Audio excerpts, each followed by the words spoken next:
دیکھیے، میرا اس تعلق سے ماننا یہ ہے کہ آپ دنیا کے کسی بھی علاقے میں اور کسی بھی طبقے میں جا سکتے ہیں، بشرطے کہ آپ خود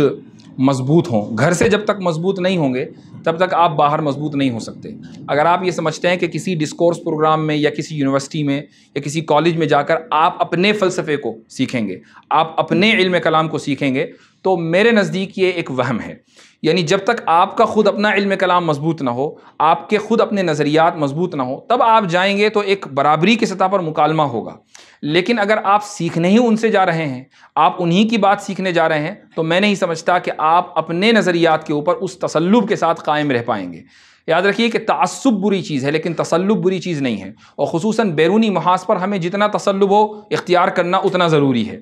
ایک مثال دیتا ہوں کہ جب جدید علم کلام پر گفتگو ہوتی ہے تو خود بہت بڑی تعداد اس وقت مغربی مفکرین کی ایسی ہے جو نظریہ ارتقاء کو قبول کر چکی ہے۔ یعنی ان کے نزدیک نظریہ ارتقاء اور اسلام کے درمیان کمپیٹیبلٹی ہے، وہ سمجھتے ہیں کہ دونوں کے درمیان توافق ممکن ہے، اور اس تعلق سے بہت سارے لیکچرز یوٹیوب کے اوپر موجود ہیں۔ کیوں؟ اس لیے کہ خود ان کے جو نظریات ہیں بنیادی، یعنی جو علم کلام اسلامی علم کلام ہے، چونکہ وہ اس میں مضبوط نہیں ہیں۔ انہوں نے علم کلام مغرب سے سیکھا ہے، فلسفہ مغرب سے سیکھا ہے۔ اب ان کی پہلی کوشش یہ ہے کہ کسی طریقے سے اسلام اور مغربی نظریات کے درمیان توافق پیدا کیا جا سکے۔ میں اس چیز کے سخت خلاف ہوں۔ ہمارا اپنا ایک نظریہ ہے، ہماری ایک آئیڈیالوجی ہے۔ اللہ نے ہمیں جو باتیں قرآن میں کہہ دیں، نبی کریم صلی اللہ علیہ وسلم نے جو احادیث میں بیان کر دیں، علماء نے جس چیز کی تشریح کر دی ہے،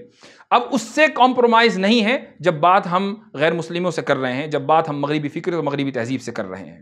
اندرون خانہ آپ جتنا مصالحت کریں، جیسے میں نے کہا، تو آپ اگر یونیورسٹی جا رہے ہیں اور اس نیت سے جا رہے ہیں وہاں جا کر آپ علم کلام یا فلسفہ سیکھیں گے،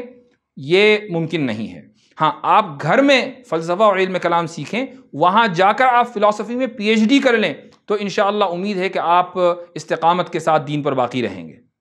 اسی لیے میں نے اپنی تقریر میں اشارہ بھی کیا، اور جہاں جہاں میں مختلف مدارس میں جاتا ہوں تو وہاں کے ارباب حل وقت سے یہ التجا کرتا ہوں کہ ان موضوعات کے اوپر اب مدارس میں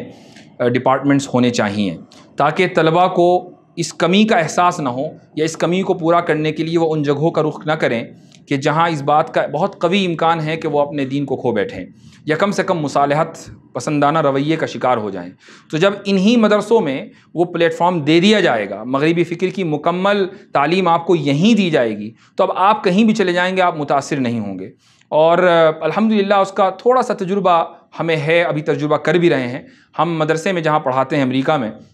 تو وہاں پر ہم اپنے طلباء کو، حالانکہ وہ بہت آسانی کے ساتھ کالج جا سکتے ہیں، یونیورسٹی جا سکتے ہیں، وہیں کے پلے بڑھے ہیں، زبان کا کوئی مسئلہ نہیں ہے، لیکن ہم اپنے طلباء کو شرع عقائد کے درس میں وہ تمام افکار پڑھاتے ہیں، چاہے اس کا تعلق سائنٹزم سے ہو، ریشنلزم سے ہو، فیمنزم سے ہو، سیکولرزم سے ہو، جتنے بھی ازمز ہیں ہم ان کو پڑھاتے ہیں، ان کے جو بنیادی نظریات ہیں وہ پڑھاتے ہیں، تو طلباء کو ایک اندازہ ہو جاتا ہے کہ یہ کون کون سے ازمز ہیں اور ان کے خلاف اسلام کا کیا کہنا ہے۔ اب جب وہ آگے جائیں گے، چاہے وہ کسی بھی یونیورسٹی میں چلے جائیں، تو ان کے ذہن میں یہ بات ہے کہ ہم نے اس کے خلاف دلائل پڑھے ہیں۔